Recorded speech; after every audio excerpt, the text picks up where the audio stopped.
Hello, we are nearing the end of our junior year in high school. Junior year was definitely a stressful year with all the AP classes and standardized tests. This video is a recap of one of those AP classes, AP English 3. Of course it won't include everything from the year, but it will include everything that was important to me.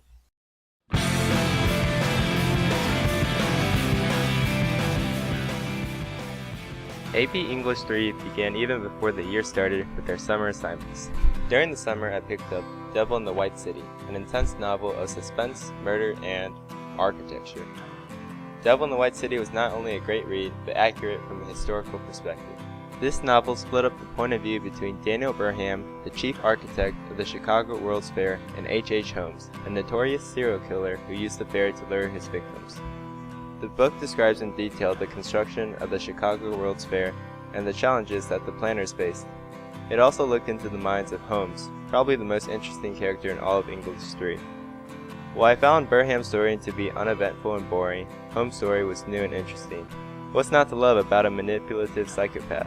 We were also loaded with several short stories from 50 essays. In the fall we were barraged with time writings and oh god, the nature writers. We also read The Scarlet Letter, a story revolving around adultery, consequences, and redemption. Set in a 17th century Puritan society, Hester Prynne is caught having an affair because she gives birth to a baby while her husband is away. As punishment, Hester must wear around the scarlet letter A, which signifies adultery. Coincidentally, Chillingworth, Hester's husband, arrives and seeks revenge against Dimmesdale, the baby's father. The book focuses on Hester and her daughter Pearl's life of isolation, Dimmesdale's anguish and redemption, and Chillingworth's failure and vengeance. I thought the story and characters were good, but something about reading old novels just puts me to sleep. The writing style does well to bring out unique character traits, but it was just a boring read. Now this might be an unpopular opinion, but my favorite book of the year was Death of a Salesman. Yeah, that's right, Death of a Salesman. The play with the really hateable characters and confusing plot. It tells the story of Willy Loman, an unsuccessful salesman who is slowly becoming crazy as he realizes that his dreams and the world around him are falling apart. The obnoxious and energetic Willy desperately wants to be successful. He tries to accomplish his dream by being upbeat and cheerful to the people around him.